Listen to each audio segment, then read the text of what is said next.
সম্মানিত দর্শক শ্রোতা, আসসালামু আলাইকুম। আমি আনোয়ার খান, সূর্যোদয় বাংলা মিডিয়া আপনাদের জানাই স্বাগত। আমরা চলে এসেছি শরীয়তপুর জেলার ডামুড্ডার আদাসন গ্রামে। এখানে যে আমরা যে সবুজ শাকসবজি দেখতেছি, এই সবুজ শাকসবজি কি আপনি লাগিয়েছেন? হ্যাঁ, এগুলো আমার এই কর্মটা আগে মানে প্রজেক্টের কাজের অবসর ভাবে যেটুকু আমি সময় পাই সেই সময়ের ভিতরে এই পরিচালনা গুলো করি। শাকসবজি এগুলো এই অন্য টাইমটা এখানে কাজে লাগাই। এটা কাজে লাগাইলে কি হয়, এখানে আমি ফ্যামিলি নিয়ে থাকি। ফ্যামিলি নিয়ে থাকার পরে এটা থেকে দেখা যায় কিছু খরচ হয়, আমার নিজের থেকে হয়, আবার এটা থেকে সার বীজ কিনলে এটা আমাকে সমান হয়, প্লাস আমার খাওয়া দাওয়াটা চলে যায়। এটা আমাকে আর বাড়তি কিনা লাগে না খরচা করে। এখানে আপনার কি কি সবজি লাগিয়েছেন আপনি? এখানে আছে আপনার এই মধুকোষ আছে, যেটা বলে পল্লা বলে অনেকে, গ্রাম্য ভাষায় মধুকোষ বলে। তারপর মরিচ লাগাইছি, আপনার ভেন্ডি লাগাইছিলাম, ভেন্ডি তো শেষ। এখানে শসা গাছ আছে, ওই পাশে আপনার চিচিঙ্গা আছে, যেটা কই বলে। এইভাবে শাকসবজি চাষে খরচ যেভাবে হয়, খরচ কেমন হয় আর এটা লাভ কেমন হয়? এখানে দেখা যায় আপনার দেখা যায় 7% খরচ করছি, 9-10% আসে এরকম। খরচের তুলনায় মোটামুটি লাভটা ভালো আসে। হ্যাঁ, লাভটা হয়। তাই আমি চাই আমার খরচটা যদি হয়ে আপ হয় সীমিত কিছু, এটা আমার কাছে অনেক। আপনার মতো যারা শাকসবজি করতে চায় তাদের উদ্দেশ্যে আপনি কি বলতে চান? আমার মনে হয় এই ধরনের চাকরি, এই প্রজেক্টে যারা করে, আমার মনে হয় তারা এই যে প্রজেক্টের মানে খামারের কাজের পাশাপাশি ওই সময় বসে না থেকে যে শাকসবজি যদি করে, তাহলে আমার মনে হয় তাদের জন্য ভালো হয়। কারণ নিজের তবিলে সঞ্চয়টা আর খরচা হয় না। তার কারণ বেতনটা যা পাওয়া যায় এটা বিভিন্ন ধরনের খাতে খরচ হইতে হইতে হইতে হইতে এমনি মাস গেলে আইতে আইতে আর থাকে না।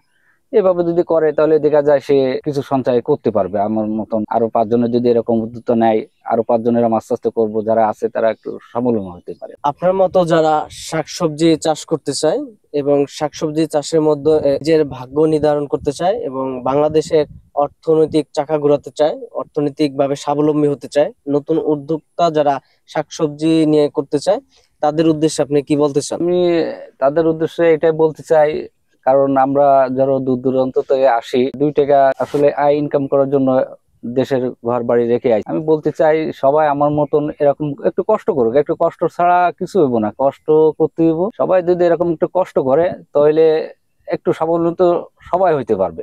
আর চেষ্টার তো কোনো শেষ নাই, চেষ্টা করলে আমার থেকেও সে ভালো ডেভেলপমেন্ট করতে পারে। কারণ সবার মেধা সবার সমান এক না, হয়তো আমার থেকেও অনেকে ভালো জানো মেধাওয়ালা আছে, কিন্তু তারা হয়তো করতেছে না। কিন্তু সাহস করে এটা করতে হইব, আগতে হইব, না আগলে কিছু করা যাইব না। আমাদের এখানে যে প্রজেক্টটি আমরা পরিদর্শন করলাম এবং আপনাদেরকে দেখানোর চেষ্টা করলাম, এই প্রজেক্টে প্রতিদিন বিকেলে শত শত মানুষ আসে ভ্রমণে এবং এই প্রজেক্টটি দেখার মতো আকর্ষণীয়। এই প্রজেক্টটি থেকে 30 জন মানুষের কর্মসংস্থান তৈরি হয়। এই প্রজেক্টটির দায়িত্বে আমাদের ভাই রয়েছেন, ভাই আমাদেরকে অনেক তথ্য দিয়েছেন এবং ভাইও মোটামুটি এই প্রজেক্টের দায়িত্ব নিয়ে উনি স্বাবলম্বী হয়েছেন, শাকসবজি চাষ করে উনি স্বাবলম্বী হয়েছেন। সম্মানিত দর্শক শ্রোতা, আপনারা যারা এভাবে নিজের ভাগ্যের চাকার উন্নয়ন করতে চান, অর্থনৈতিকভাবে স্বাবলম্বী হতে চান কিংবা নতুন উদ্যোক্তা হতে চান, তারা আপনাদের স্থানীয় যে কৃষি কর্মকর্তা রয়েছে তাদের সাথে যোগাযোগ করতে পারেন অথবা আমাদের সূর্যোদয় বাংলা মিডিয়ার সাথে যোগাযোগ করতে পারেন। সূর্যোদয় বাংলা মিডিয়া সব সময় আপনাদেরকে পরামর্শ দেওয়ার জন্য, আপনাদের থেকে পরামর্শ নেওয়ার জন্য সর্বদা প্রস্তুত আছে। সকলে ভালো থাকুন, ভালো রাখুন চারপাশের সকলকে। সূর্যোদয় বাংলা মিডিয়ার সাথেই থাকুন, পাশেই থাকুন।